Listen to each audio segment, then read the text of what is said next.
इस क्वेश्चन में देखो बच्चों क्या कहा गया है, a fair die is thrown until two appears. इसका मतलब क्या होता है कि जब तक दो नहीं आ जाता तब तक उस डाई को हम उछालते रहेंगे, है ना। ऐसे क्वेश्चन इनफाइनाइट जीपी के होते हैं, मतलब कि कोई फिक्स नहीं है कि कितनी बार उछालेंगे, कब तक उछालेंगे, जब तक दो नहीं आ जाएगा।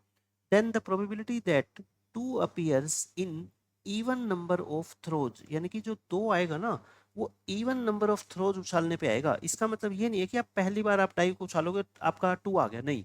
क्यों? क्योंकि पहली एक एक बार डाई उछाला, और वन नंबर क्या होता है, ओड होता है ना।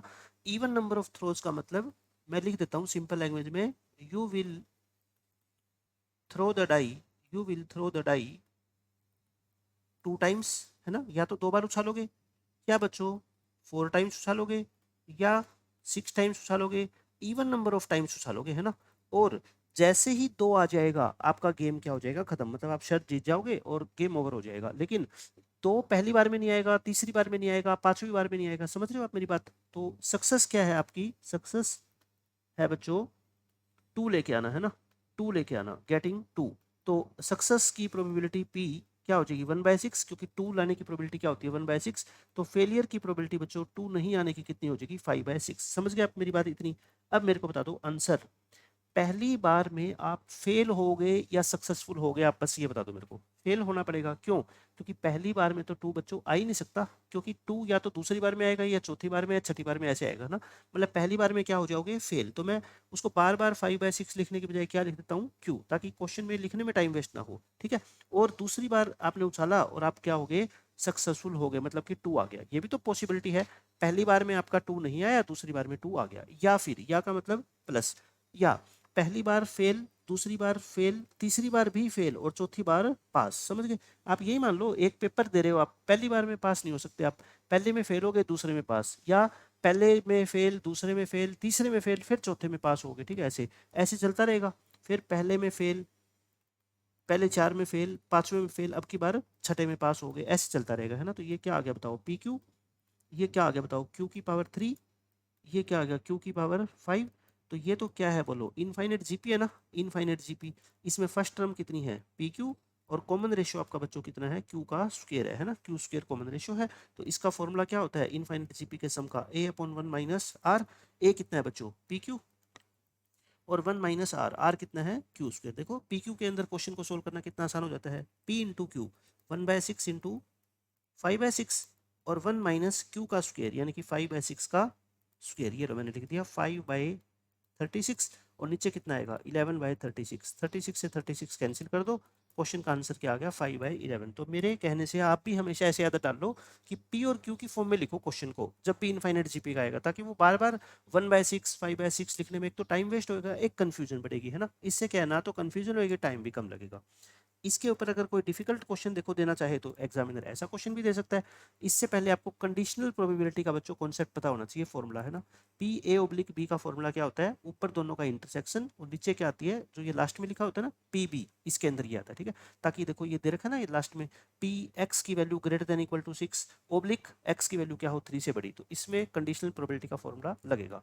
तो इसके अंदर आपको क्या दे रखा है, देखो, a fair die is tossed, ये भी पीछे वाला क्वेश्चन ही है, रिपीटेडली, मतलब कि बार बार उसको उछाला जाएगा, कब तक, जब तक कि बच्चों 6 नहीं आ जाता, है ना, जब तक कि 6 नहीं आ जाता। तो बताओ सक्सेस क्या है, गेटिंग 6, 6 लेके आना अपनी सक्सेस है ना। यानी कि सक्सेस की प्रोबेबिलिटी वही 1/6 ही होगी, और क्यू फेलियर की प्रोबेबिलिटी कितनी होगी बच्चों, 5/6। ये तो पिछले बार की तरह है, जब तक 6 नहीं आ जाता तब तक उस डाइस को उछाला जाएगा। अब इस क्वेश्चन में कहता है एक्स डिनोट करता है नंबर ऑफ टॉसेज रिक्वायर्ड, यानी कि 6 लाने के लिए आपको कितनी बार टॉस करना पड़ेगा। एक्स क्या है बच्चों, मैं लिख देता हूँ सिंपल लैंग्वेज में, 6 लाने के लिए कितनी बार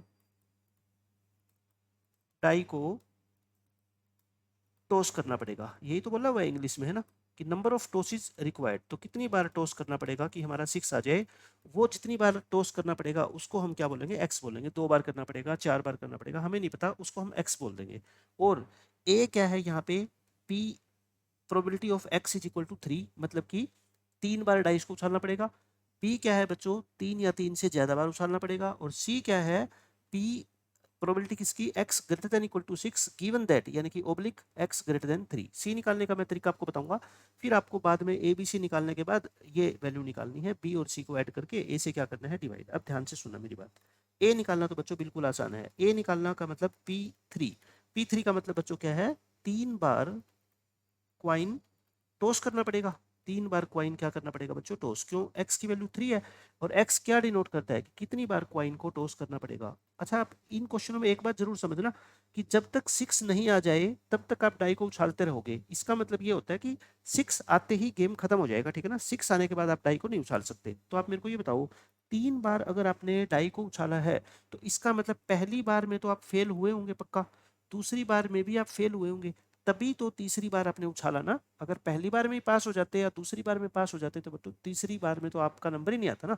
तो समझ गए, पहले दोनों में फेल और तीसरे में क्या हो गए, पास। क्यों, क्योंकि x की वैल्यू क्या है 3, मतलब कि एग्जैक्टली 3 बार आपने उछाला है, मतलब तीसरी बार में तो आपका 6 आ गया। तो फिर क्या करोगे बताओ, 5/6 इंटू 5/6 और इंटू 1/6। तो a की वैल्यू देखो कितनी आसानी से मैंने आपको निकाल के दिखा दी, 25/216। ऐसे ही b क्या है बताओ, x की वैल्यू बच्चों 3 या 3 से बड़ी है ना। तो इसका मतलब क्या है, 3 बार या 3 से ज्यादा बार, है ना, 3 बार या 3 से ज्यादा बार टॉस करो, यही तो है, 3 या 3 से ज्यादा बार। अब बताओ मेरे को, 3 बार, पहले 3 बार को कंसीडर करते हैं, मतलब पहले 2 बार फेल होना पड़ेगा फिर पास, फिर 3 से ज्यादा मतलब 4 बार भी उछालना पड़ सकता है, 5 बार भी उछालना पड़ सकता है।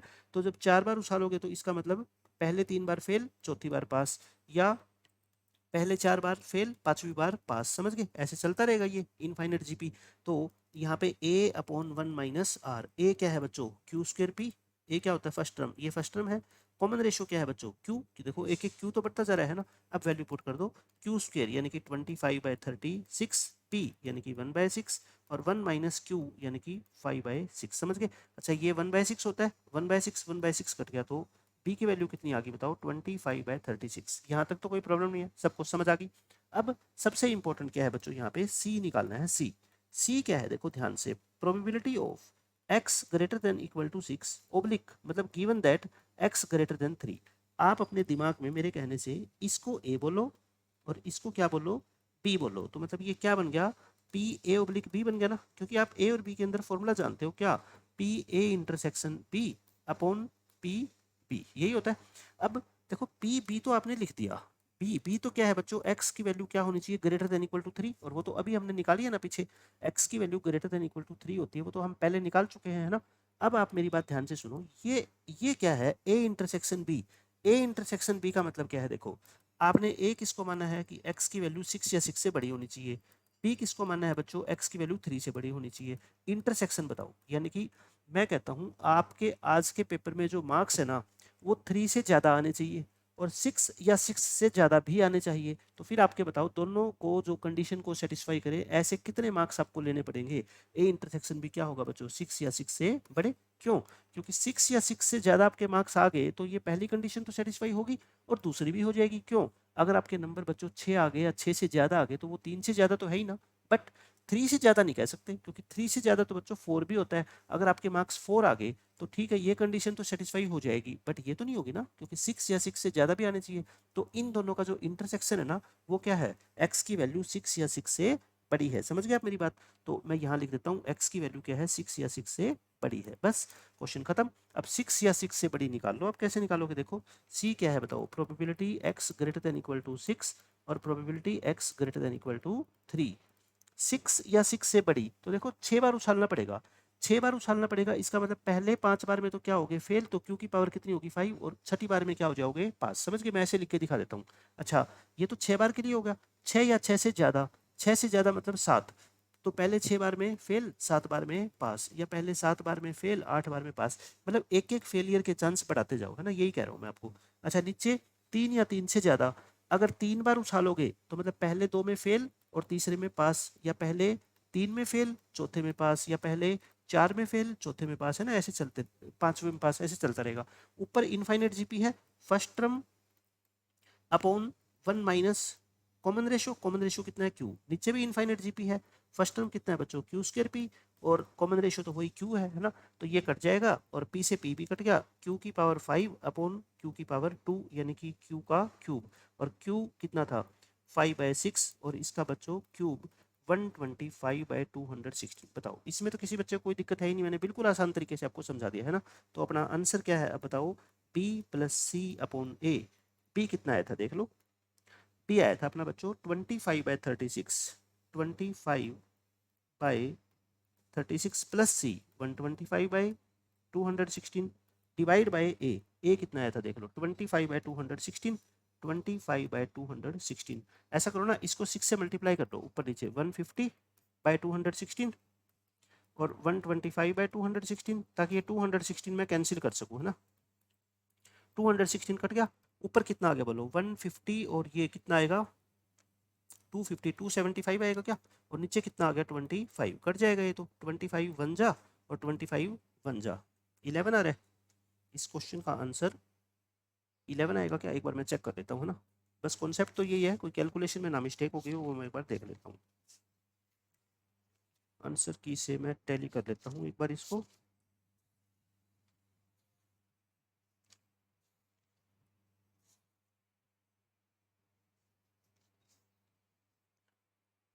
ट्वेल्व आंसर की में आंसर आ रहा है 12। हमने क्या किया, इसको दोबारा देख लेता हूँ एक बार मैं। ये था अपना 125, 5 का क्यूब, और ये आ गया अपना b प्लस सी, और a कितना था 25/216, p3 मतलब क्यू स्क्र 25/216, ठीक है। ग्रेटर देन इक्वल टू 3 में 2 बार फेल, तीसरी बार पास, ठीक है। a Q square by p है 1 माइनस क्यू, क्यू स्क्र यानी कि 25/36, p कितना था अपना 1/6, p था अपना 1/6, ठीक है। 1 माइनस क्यू, 1 में से 5/6 गया 1/6, 1/6 से 1/6 कट गया, ये आ गया है ना। और c की वैल्यू ये है 6 या 6 से बड़ी, एक बार दोबारा चेक करें। 5 5 बार फेल, छठी बार पास, ठीक है। First term upon 1 minus common ratio, first term इसकी है क्यू स्क्र पी, ये p से p कट गया, q की पावर 5 बाई q की पावर 2, q क्यूब, q था 5/6, 5 का क्यूब 6 का क्यूब, सब कुछ ठीक लिखा है हमने। b plus C by A निकालना तो यही था ना, देख लो b plus C by A, b की वैल्यू कितनी है देख लो, लास्ट हमने निकाली थी 25/36, 25/36। सी कितना निकाला हमने 125/216, और ए हमने निकाला था 25/216। मैंने इसको 6 से मल्टीप्लाई कर दिया है ना, 25 को 6 से करोगे 150 ही आता है, और ये आ गया 125 आ गया, और ये 25 आ गया, 216 कट गया, ऊपर कितना आ गया 275, नीचे कितना आ गया अपना 25, तो ये तो 11 पे कटेगा।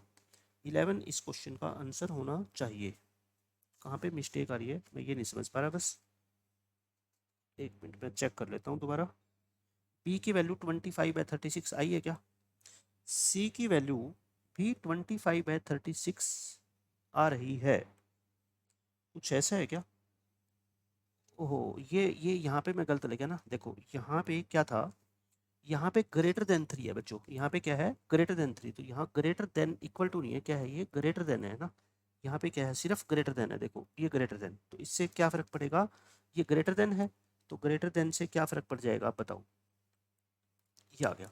तो यहाँ पे ग्रेटर देन 3 है, तो मतलब 3 से ज़्यादा, 3 से ज़्यादा मतलब यहाँ पे क्या आएगा, 3 बार फेल, चौथी बार पास होना पड़ेगा ना, फिर यहाँ पे 4 आएगा है ना।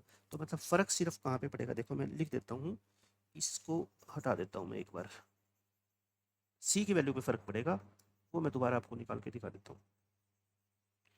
वो सिर्फ साइन पढ़ने में गलती होगी ना अपने से, ग्रेटर देन इक्वल टू नहीं था, 3 से ग्रेटर, 3 से ग्रेटर का मतलब कम से कम 4 बार तो आपको डाई उछालना पड़ेगा, मतलब कि 3 बार फेल होना पड़ेगा, चौथी बार में पास हो गए है ना, या 4 बार फेल होना पड़ेगा पाँचवीं बार में, या 5 बार फेल होना पड़ेगा छठी बार में। तो फर्स्ट टर्म क्या आ जाएगी बस क्यू क्यूब आ जाएगी है ना ऊपर, और 1 माइनस क्यू, तो ये क्या आ जाएगा क्यू पावर 5/क्यू क्यू, क्यू स्क्र आ जाएगा, यानी कि 5/6 का स्क्र आ जाएगा क्यूब की जगह 25/36। तो अपना आंसर क्या आ जाएगा बताओ, b plus C by A, B भी कितना था 25/36, ये भी 25/36 है, और वो कितना था 25/216, 25 कॉमन लेके काट दो, 2/36 आ गया ऊपर तो, और नीचे 216 ऊपर चला जाएगा है ना, ये 6 पे कट गया, 6 2 जा 12, 12 इस क्वेश्चन का क्या है आंसर है। तो अच्छा क्वेश्चन था, बस आपको क्या है इनफाइनाइट जीपी का कॉन्सेप्ट पता होना चाहिए।